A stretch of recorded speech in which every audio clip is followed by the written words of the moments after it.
We found out at 20 weeks in pregnancy that Jack had something called situs inversus. He was diagnosed with, realized he had something called Bacterial syndrome. Jack always kind of just beat the odds. He's had just a normal life since those first 2 years of his life, and he's been very much a normal kid ever since then. And then October came of this year. His headache was a little more than just a headache, or he was really sick. They treated him in the hospital, and he just wasn't getting any better. He wasn't getting any relief, actually deteriorating.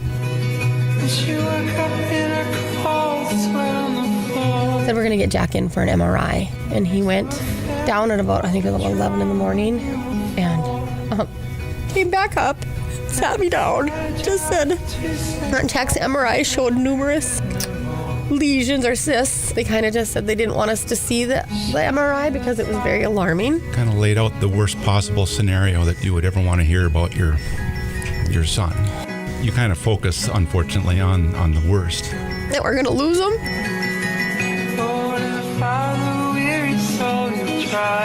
So they made the decision on Saturday morning, November 1st. He went in and had the first surgery. They were able to, they ruled out cancer pretty much right off the bat, which was a huge relief to us. But you're still facing with 11 spots in his brain then. He had a few good days. He was kind of coming around. He was actually starting to eat. They removed the feeding tube, and that lasted for about 2 days. And then the doctor came into me in the hospital room and actually pulled me out. Jack's a smart kid. He knew right away. He goes, "Why did the doctor pull you out of the room?"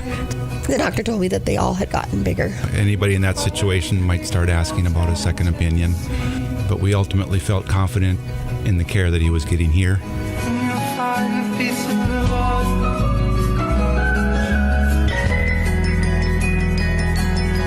The doctors told us that the reason he was deteriorating is that there was a large one of the abscesses on his brainstem, and if it got any bigger, he probably wouldn't be here. We told Jack that morning, and his brother and sister were there with us, and he was just fine with it.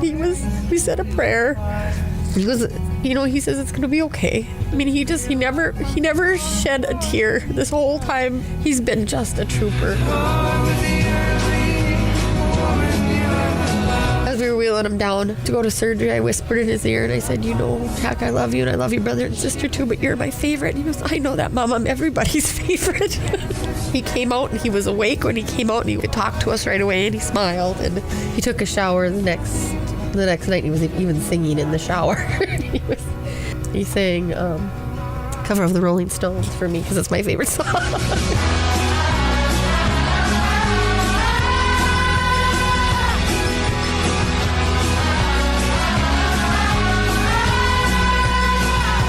He can teach a lot of people a lot of lessons.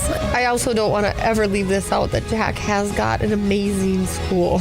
And I truly believe through this whole process that if we wouldn't have been in the Fargo-Moorhead area, that he wouldn't be healing as fast and as well as he has been being here in Fargo-Moorhead.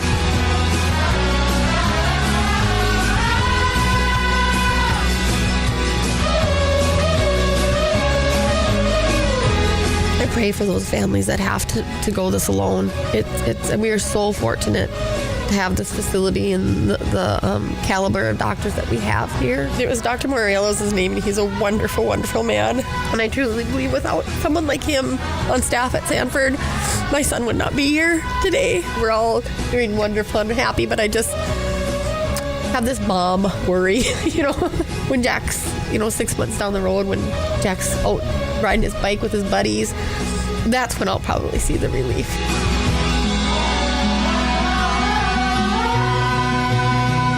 To get the caliber of doctors that we have here and the new hospital being built, we're very fortunate. We're very fortunate to have that at when it's needed. I've looked at, and Jack and we've all talked about paying it forward. We need to pay it forward. We've been blessed with a community and a facility and things like this that help us to have these type of things in our community, and I just think that's the biggest thing, is to pay it forward.